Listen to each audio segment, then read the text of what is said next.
Au nom du Père et du Fils et du Saint-Esprit. Amen.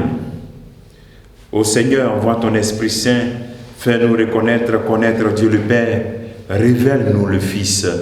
Et toi, leur commun esprit, fais-nous toujours croire en toi. Seigneur, envoie ton Esprit Saint, et tout sera créé, et tu renouvelleras la face de la terre. Nous sommes aujourd'hui, dimanche 20 mars, nous sommes au 3e dimanche de ce temps de carême.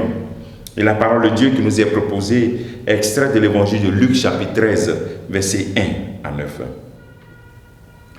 Un jour, des gens rapportaient à Jésus l'affaire des Galiléens que Pilate avait fait massacrer, mêlant leur sang à celui des sacrifices qu'ils offraient. Jésus leur répondit: pensez-vous que ces Galiléens étaient de plus grands pécheurs que tous les autres Galiléens pour avoir subi un tel sort? Eh bien, je vous dis, pas du tout.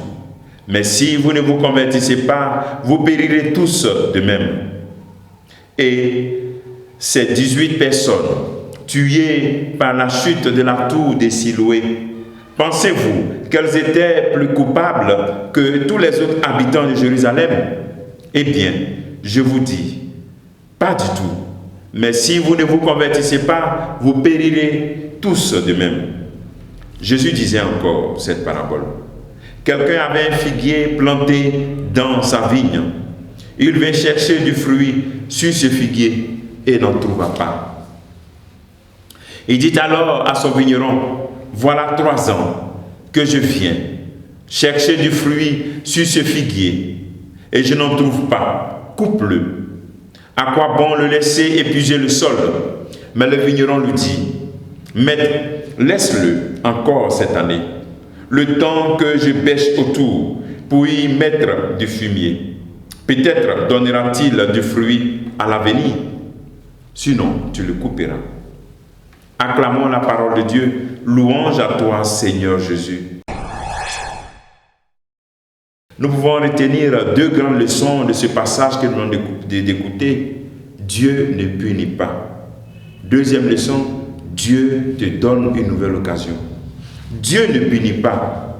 Il demande ici, le peuple de Dieu, face aux réalités dramatiques qui ont eu lieu, se disent, mais ça c'est la punition de Dieu. Ces gens qui ont été massacrés, ceux de la tour des Siloé qui sont tombés, tout cela. Donc pour eux, c'est Dieu qui punit.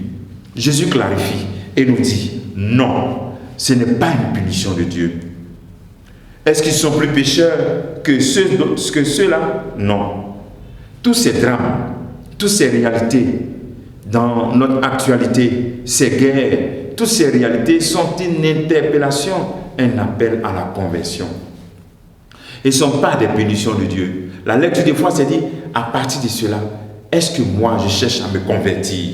Est-ce que je cherche à me convertir pour saisir ces opportunités que notre Église nous propose? Donc, première leçon, Dieu ne punit jamais. Deuxième leçon, c'est que ces situations dramatiques doivent nous appeler à la conversion. Comme la parabole que le Christ nous a donnée. À toi aussi, le Seigneur vient aujourd'hui, il dit, mais voilà 3 ans, voilà 5 ans, voilà 7 ans que je viens dans la vie de ma fille, de mon fils, et je ne trouve aucun fruit. Est-ce que cette année encore, ce temps de carême va passer, et puis je ne vais même pas trouver un bon fruit pour dire, voici ma fille bien-aimée, voici mon fils bien-aimé, en lui, en elle, j'ai mis tout mon amour. Cette année encore, le Seigneur vient. Il vient encore. C'est-à-dire ce temps de carême, c'est cette proclamation du vigneron. On est en train de bêcher autour. La parole que tu reçois, c'est l'engrais. Mais est-ce que tu accueilles cela pour produire du fruit? Demandons au Seigneur vraiment cette grâce. Qu'il nous remplisse cette conviction que Dieu ne nous punit pas. Qu'il nous donne cette intelligence spirituelle de pouvoir faire une lecture de foi de tout ce qu'il y a comme drame autour de nous. Pour que cela crée en nous un désir vraiment de repentance. Non pas parce qu'on a peur, parce qu'on aime Dieu. Et qui nous donne cette grâce vraiment de saisir cette opportunité de conversion, l'engrais de la parole de Dieu qui vient inonder notre vie. Aujourd'hui, retire-toi, prends une décision pour saisir vraiment cette opportunité de ce temps de carême. Que le Seigneur te bénisse, qu'il nous bénisse tous en ce jour, au nom du Père et du Fils et du Saint-Esprit. Amen.